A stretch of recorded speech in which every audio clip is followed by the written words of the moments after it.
তোমাদের সকলের উচিত, সকলের কর্তব্য পিতৃভক্তি মাতৃভক্তি রাখা, পিতামাতার শ্রদ্ধা ভক্তি করা। দেখুন আজকের এই নববৃন্দাবনে আপনারা এসছেন, আপনাদের শ্রীচরণে আমার নিবেদন, সকলে পিতৃভক্তি মাতৃভক্তি রাখবেন, পিতামাতার শ্রদ্ধা ভক্তি করবেন। এই যে আজকের এই গোলাকান্দায় এই রাধা গোবিন্দ মন্দিরের কমিটি, এই উৎসব কমিটি যারা কত কষ্ট করে এই উৎসবের আয়োজন করেছেন, আপনারাও অনেক দূর থেকে এসেছেন। সারাদিন সারা রাত ভরা অষ্টকালীন লীলা শুনে কোনো একটা কথা ধরে রেখে যদি আমরা এসে কর্মটা করতে পারি, তবে কিন্তু হবে কীর্তন শোনার সার্থকতা, আমাদের বলার সার্থকতা, এবং যারা আয়োজন করেছেন তাদের আয়োজনের সার্থকতা। আপনাদের সকলের চরণে আমার নিবেদন, সবাই পিতৃভক্তি মাতৃভক্তি রাখবেন, পিতামাতার শ্রদ্ধা ভক্তি করবেন। আজকে জগদীশ্বর শ্রী গোবিন্দ নিজেই মায়ের জন্য কাঁদছেন। যখন মা মা বলে কাঁদছে, শ্রীরাম বলছে সখা শুধু কি তোরই অন্তরে মা বিরহ হয় না? আমার মুখে গান পেতে শুনে আমার হৃদয়টা কেমন মায়ের জন্য কাঁদছে। বলেন সখা আমার মতো যদি তোদের হৃদয়ে এমন মা বিরহ হয়, তাহলে আর দেরি কেন? ওই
দেখুন এই যে উত্তর গোষ্ঠ অষ্টকালীন লীলার চতুর্থ পর্ব, অপরাহ্নকালীন লীলা উত্তর গোষ্ঠ। একটু লক্ষ্য করবেন এই যে উত্তর গোষ্ঠ লীলা, এই উত্তর গোষ্ঠ লীলা শুধু কিন্তু রাধা কৃষ্ণের লীলা নয়, এই লীলা প্রত্যেকটা জীবের জীবনে হয়। একটা হলো আসার পালা আর একটা হলো যাওয়ার পালা। আসার পালা কিন্তু আমাদের সবার শেষ, এখন হলো যাওয়ার পালা। একদিন গোবিন্দ ওই নবলক্ষ ধেনুর মতো আমাদেরকে পাঠিয়ে দিয়েছে। সারাদিন ওই ধেনু উৎসবন ধীর খেলা খেলে এবার সন্ধ্যা হবে, সন্ধ্যার আগে সবাইকে ডাকছে, ভবনী, শাওলি, কালিয়া, গৌরী, শিউলি, পিউলি, সবাইকে ডাকছে। ঠিক একইভাবে গোবিন্দ আমাদেরকে পাঠিয়ে দিয়েছে। আমাদেরকে পাঠিয়ে দিয়ে যেদিন আমাদের বেলা ফুরিয়ে যাবে, যেদিন আমাদের বেলা ডুবে যাবে, সেদিন কিন্তু আমাদেরকে ডাকবে।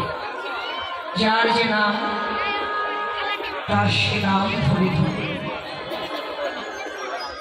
যেদিন আমাদের খেলার বেলা ডুবে যাবে, খেলার বেলা ডুবে যাবে, আত্মস্মৃতি দেহস্মৃতি জ্ঞান হারিয়ে আমাদের যেতে হবে প্রাণ বল্লভ গোবিন্দের কাছে, গোবিন্দের কাছে। যেদিন আমাদের বেলা ডুবে যাবে সেদিন আমরা সকলেই যাব গোবিন্দের কাছে। কিন্তু সেই দিনে যাবার বেলা কারো দেখা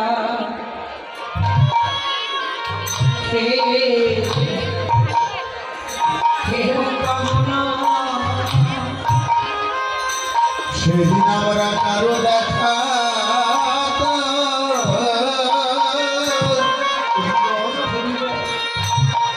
আমরা কেউ পা